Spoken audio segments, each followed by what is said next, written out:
다 함께 찬송가 288장 찬송하겠습니다. 288장입니다.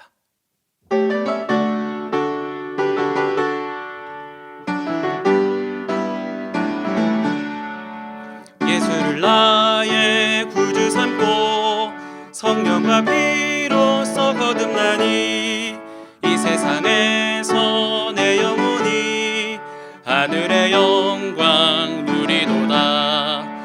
이것이 나의 간증이요 이것이 나의 찬송일세. 나 사는 동안 끊임없이 구주를 찬송하리로다.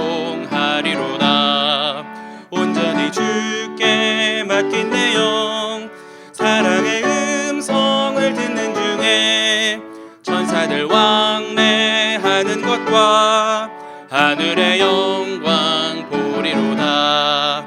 이것이 나의 간증이요 이것이 나의 찬송일세. 나 사는 동안 끊임없이 구주를 찬송하리로다. 주 안에 기쁨 누림으로 마음의 풍랑이 잔잔하니 세상과 나는 간 곳 없고 구속한 주만 보이도다.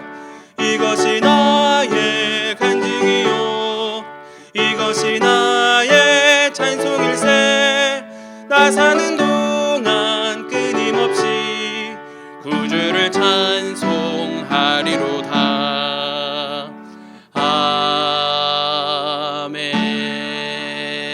아멘.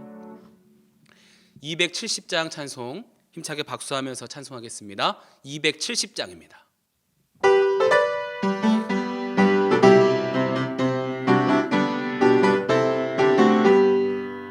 편찮는 주님의 사랑과 거룩한 보혈의 공로를 우리 다 찬양을 합시다. 주님을 만나볼 때까지 예수는 우리를 깨끗게 하시는 주시니 그의 피 우리를 눈보다 더 희게 하셨네. 우리를 깨끗게 한 피는 무궁한 생명의 물일세. 생명의 구원을 받은 자 하나님 찬양을 합시다. 예수는 우리를 깨끗게 하시는 주시니 그의 피 우리를 눈보다 더 희게 하셨네. 주님의 거룩한 보혈을 날마다 입으로 간증해 담대히 싸우며 나가세.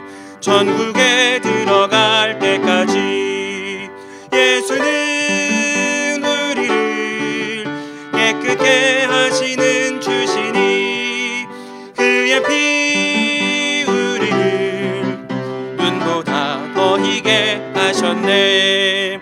십자가 단단히 붙잡고 날마다 이기며 나가세.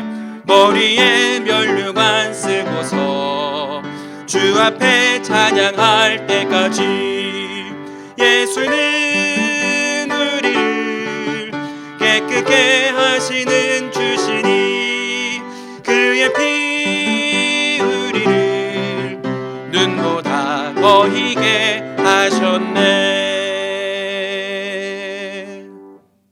오늘의 성경 말씀은 신약 마가복음 9장 14절부터 29절까지의 말씀입니다. 마가복음 9장 14절부터 29절까지 말씀을 저와 여러분이 한 절씩 교독하여 읽도록 하겠습니다. 이에 그들이 제자들에게 와서 보니 큰 무리가 그들을 둘러싸고 서기관들이 그들과 더불어 변론하고 있더라. 온 무리가 곧 예수를 보고 매우 놀라며 달려와 문안하거늘 예수께서 물으시되 너희가 무엇을 그들과 변론하느냐? 우리 중에 하나가 대답하되 선생님 말 못하게 귀신 들린 내 아들을 선생님께 데려왔나이다. 귀신이 어디서든지 그를 잡으면 거꾸러져 거품을 흘리며 이를 갈며 그리고 팔이 해지는지라. 내가 선생님의 제자들에게 내쫓아달라 하였으나 그들이 능히 하지 못하더이다. 대답하여 이르시되 믿음이 없는 세대여 내가 얼마나 너희와 함께 있으며 얼마나 너희에게 참으리요 그를 내게로 데려오라 하시매 이에 데리고 오니 귀신이 예수를 보고 곧 그 아이로 심히 경련을 일으키게 하는지라. 그가 땅에 엎드려져 구르며 거품을 흘리더라. 예수께서 그 아버지에게 물으시되 언제부터 이렇게 되었느냐 하시니 이르되 어릴 때부터니이다. 귀신이 그를 죽이려고 불과 물에 자주 던졌나이다.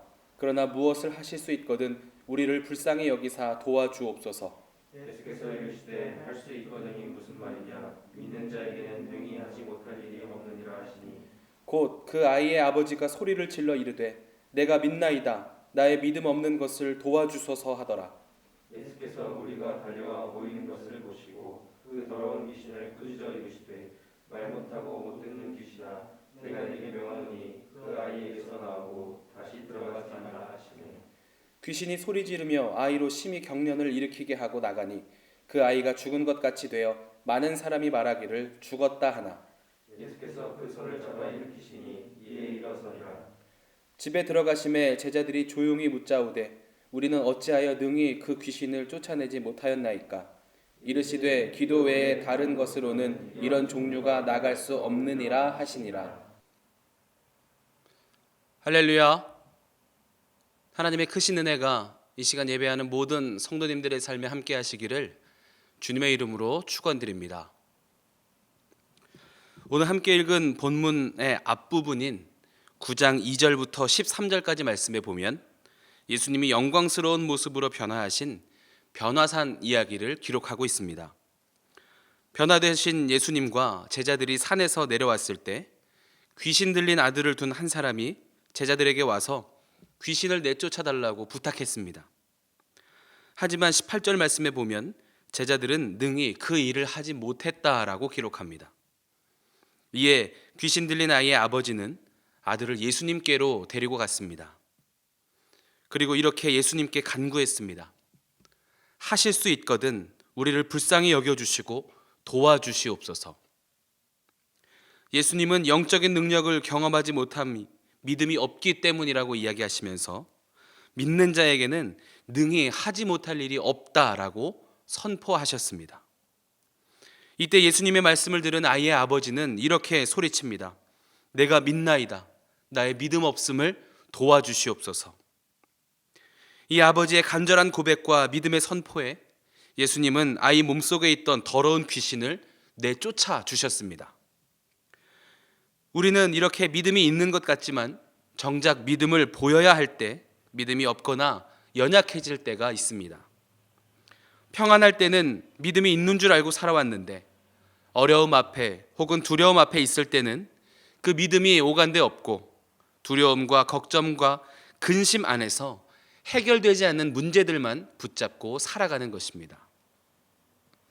문제를 해결해 주실 예수님을 만났는데 믿음의 확신이 없었던 아이의 아버지는 할 수 있거든 이라는 말을 먼저 꺼냈습니다. 예수님의 능력보다 문제가 크지 않을까 하는 그의 마음이 비추어지는 장면입니다. 예수님은 그를 꾸짖으셨습니다. 예수님에게는 그리고 예수님을 믿는 믿음을 가지고 살아가는 자들에게는 능히 하지 못할 일이 없느니라 라고 말씀하셨습니다.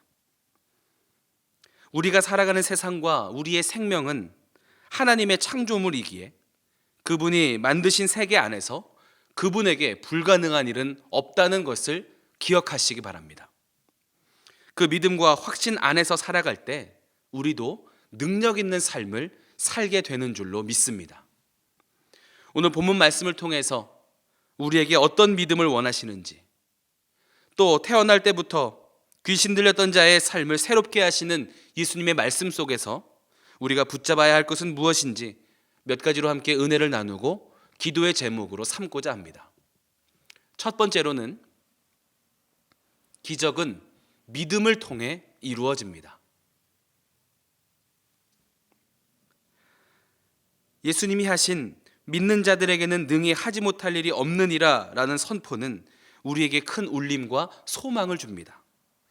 믿음 안에서 예수님을 믿는 믿음 안에서 우리에게 불가능한 일이 없다는 것입니다. 세상을 만드신 하나님께서는 우리의 간구를 들으시고 또 우리의 중심을 아시고 또 무엇보다 우리가 믿음으로 하나님 앞에 나오는 것을 기뻐하십니다. 그러니 세상을 창조하신 하나님의 능력이 우리의 삶에 동행하여 주실 때 하지 못할 일이 없다는 것입니다. 우리는 겸손하고 또 진실된 마음으로 간구하며 하나님의 일하심을 기대하면 되는 것입니다. 예수님의 선포의 말씀 속에서 오해하지 말아야 할 부분이 있습니다. 능히 하지 못할 일이 없느니라 라는 말씀에는 우리가 능력이 많아져서 스스로 모든 것의 가능성을 키워나갈 수 있다는 말씀이 아닙니다. 모든 것의 주인이신 하나님께서 이루어 가시는 것을 볼 수 있다는 말씀이십니다. 우리가 강해져서가 아니라 강하신 하나님의 능력을 믿음으로 바라보게 되리라 라고 선포하시는 것입니다. 우리는 하나님을 내 생각 안에서만 이해할 때가 있습니다. 그러나 하나님은 우리의 생각보다 크시며 우리가 그리고 있는 능력보다 더 강하시며 우리의 한계를 넘어서시는 분입니다. 그러다 보니 내 연약함, 내 부족함, 내 판단 안에서 좌절하면서 이 일은 하나님도 하실 수 없다고, 혹시 하나님도 침묵밖에 하실 수 없는 것 아닌가? 믿음 없음 때문에 더 고민이 깊어질 때가 있습니다. 하나님은 우리의 생각 안에서 일하시는 분이 아니라 우리의 간구 속에서만 일하시는 분이 아니라 강하고 높으신 능력으로 이미 일하고 계심을 믿으시기 바랍니다. 믿으면, 믿기만 하면, 믿음으로 찾고 간구하면 하나님은 그 중심을 보시고 하나님의 때에 하나님의 방법으로 이루어 가신다는 것을 기억하시기 바랍니다.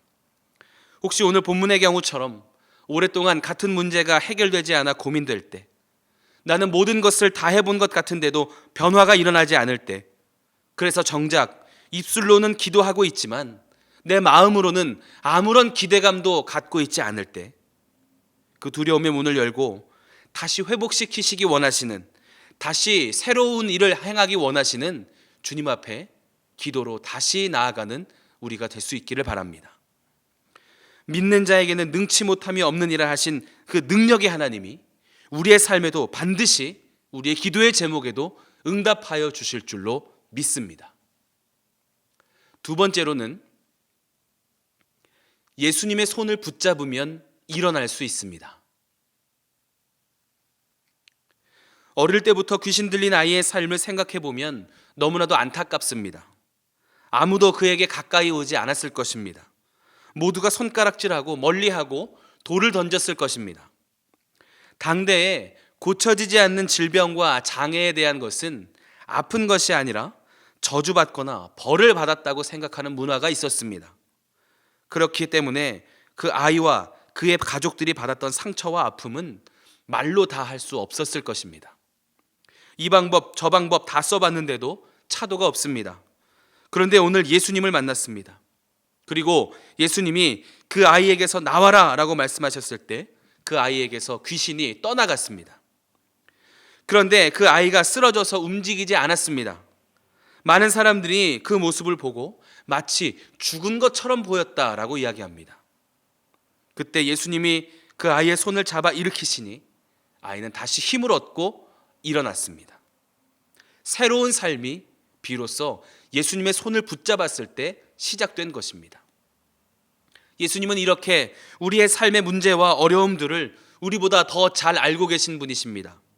그리고 아시는 것으로만 끝나는 것 아니라 우리 삶에 개입하여 주셔서 우리를 도와주시며 새로운 삶을 허락해 주시는 분입니다.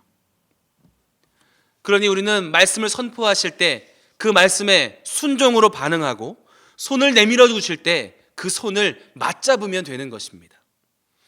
예수님의 손은 우리를 일으키시는 손이며 우리를 고치시는 손이며 또 예수님의 말씀은 우리를 살리시는 말씀이며 우리를 안전하게 하시는 말씀입니다.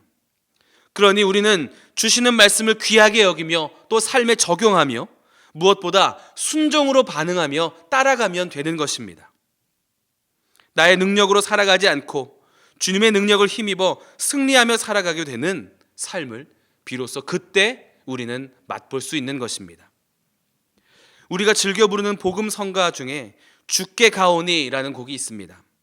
이 곡의 가사 중에는 독수리 날개쳐 올라가듯 나 주님과 함께 일어나 걸으리라는 고백이 있습니다.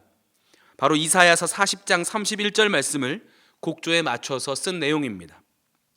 오직 여호와를 앙망하는 자는 새 힘을 얻으리니 독수리가 날개치며 올라감 같을 것이요 다른 박질하여도 곤비하지 아니하겠고 걸어가도 피곤하지 아니하리로다. 독수리가 날개치며 올라가는데 어찌 피곤하지 않고 곤비하지 않을 수 있겠습니까? 그런데 독수리가 힘을 사용하는 법을 알게 되면 이 말씀이 이해가 됩니다. 독수리는 어느 정도 고도의 높이에 올라가게 되면 온몸에 힘을 빼고 날개를 편 채로 그냥 서 있다라고 합니다. 그리고 날아가는 것이 아니라 바람을 타고 있는 것이다라고 학자들은 이야기합니다. 그래서 그냥 날개를 편 채로 바람을 타고서 바람에 몸을 맡긴 채로 떠 있다가 힘을 비축하여서 먹잇감, 사냥감을 발견했을 때 누구보다 빠른 속도로 힘있게 다가가기 때문에 사냥에도 거의 실패하지 않는다라고 합니다. 독수리가 날개치며 올라가는 것은 독수리의 힘으로 나는 것이 아니라 날아가게 하는 바람과 하늘에 몸을 맡기는 것입니다. 믿음으로 여호와를 앙망하는 자의 삶이 이와 같습니다. 하나님을 향해 믿음으로 최선을 다해 살아갈 때 내 능력이 아닌 하나님의 능력을 힘입어서 살아가게 되는 것입니다. 그래서 그분이 이끄시는 대로 그분께서 주시는 능력을 힘입어 승리하며 살아가게 되는 줄로 믿습니다. 바라기는 그 능력의 손을 붙잡고 일어나 승리하며 살아가는 믿음의 선한 능력을 경험하게 되시기를 주님의 이름으로 축원드립니다. 마지막으로는 기도가 곧 승리입니다. 예수님이 일으키신 놀라운 기적을 본 제자들은 집에 돌아와서 예수님께 이렇게 물었습니다. 왜 우리는 능히 귀신을 쫓아내지 못합니까? 29절 말씀에 예수님은 그들에게 이렇게 대답하셨습니다. 기도 외에 다른 것으로는 이런 종류가 나갈 수 없느니라. 너희들 스스로에게는 이런 능력이 있을 수 없고 기도함으로 하나님의 도우심을 힘입은 자들에게 승리가 허락된다라고 말씀하시는 것입니다. 훗날 제자들은 이와 비슷한 상황들을 마주하게 됩니다. 예수님이 부활하시고 승천하신 후에 제자들은 성령을 받고 귀신 들린 사람, 장애가 있어서 걷지 못하는 사람들을 자주 만나게 됩니다. 그때 이들은 예수님의 이름으로 선포하고 믿음으로 그들의 손을 붙잡아 일으키는 사역에 놀라운 능력을 보여줄 때도 있습니다. 제자들이 갑자기 특별한 능력이 생긴 것이 아닙니다. 그들은 매일 기도함으로 하나님과 가까워지고 변화되어 진실한 믿음과 소망을 품고 살아가며 주님께서 지금 이 순간을 새롭게 하실 것을 확신하는 믿음으로 선포했기에 그들의 삶에 동행하시는 하나님의 능력을 증거하게 된 것입니다. 이렇게 기도하는 자에게 하나님은 능력을 주시고 승리하는 삶을 허락하신다는 것을 기억하시기 바랍니다. 오늘 우리도 예수 그리스도의 이름을 통해 하나님 앞에 기도할 수 있습니다. 이것은 얼마나 귀한 일이고 얼마나 감사한 일인지 모릅니다. 기도할 수 있다는 것은 우리의 삶에도 모든 가능성을 허락하신다는 것이며 기도할 수 있다는 것은 능히 하지 못할 일이 없다는 것을 우리의 삶에서도 실제적으로 경험하게 하신다는 놀라운 은혜의 선물이 되는 것입니다. 해결할 수 없고 또 오랫동안 어려운 일들로 인해 닫혀진 마음으로 살아가고 계신 분들이 있을 것입니다. 나의 연약함 때문에 좌절하시는 분들도 있을 것입니다. 우리는 마음의 문을 열고 기도의 자리로 나아가 주님이 선포하신 말씀 붙잡고 담대하게 믿음으로 반응할 때 우리의 삶에도 놀라운 하나님의 역사가 일어나게 될 것을 믿으시기 바랍니다. 바라기는 기도함으로 그 승리를 맛보는 복된 삶이 되시기를 주님의 이름으로 축원드립니다. 기도하겠습니다. 사랑과 은혜가 풍성하신 하나님, 오늘도 우리에게 생명 주시고 은혜 주심에 감사드립니다. 기도할 수 있음이 큰 소망이 됨을 믿으며 예수님의 이름을 붙잡고 담대한 믿음 가지고 능력 있는 삶을 살아가는 복된 삶이 되게 하여 주시옵소서. 귀한 예물을 구별하여 드린 손길이 있습니다. 축복하여 주시고 하늘의 크신 은혜로 삶에 채워 주시옵소서. 감사드리며 예수님의 이름으로 기도하옵나이다. 아멘. 하늘에 계신 우리 아버지여, 이름이 거룩히 여김을 받으시오며 나라가 임하시오며 뜻이 하늘에서 이루어진 것 같이 땅에서도 이루어지이다. 오늘 우리에게 일용할 양식을 주시옵고 우리가 우리에게 죄 지은 자를 사하여 준 것 같이 우리 죄를 사하여 주시옵고 우리를 시험에 들게 하지 마시옵고 다만 악에서 구하시옵소서. 나라와 권세와 영광이 아버지께 영원히 있사옵나이다. 아멘. 이 시간 공동의 기도의 제목을 가지고 합심하여 함께 기도하겠습니다. 먼저 오늘 주신 말씀 붙잡고 말씀에 의지하여 기도하겠습니다. 나라와 민족을 위해서 기도하실 때 하나님의 치유의 손길을 경험하여서 회복을 허락하여 주시옵소서. 또 온 민족이 하나 되어 하나님 앞에 기도하는 백성들 되게 하여 주시옵소서. 함께 기도하겠습니다. 교회를 위해서 기도하실 때 단위에 세워주신 담임 목사님 신원의 강건하심을 위해서 기도해 주시고 또 예배드리러 성전을 찾는 모든 발걸음을 안전하게 지키시고 보호하여 주시옵소서. 함께 기도하겠습니다.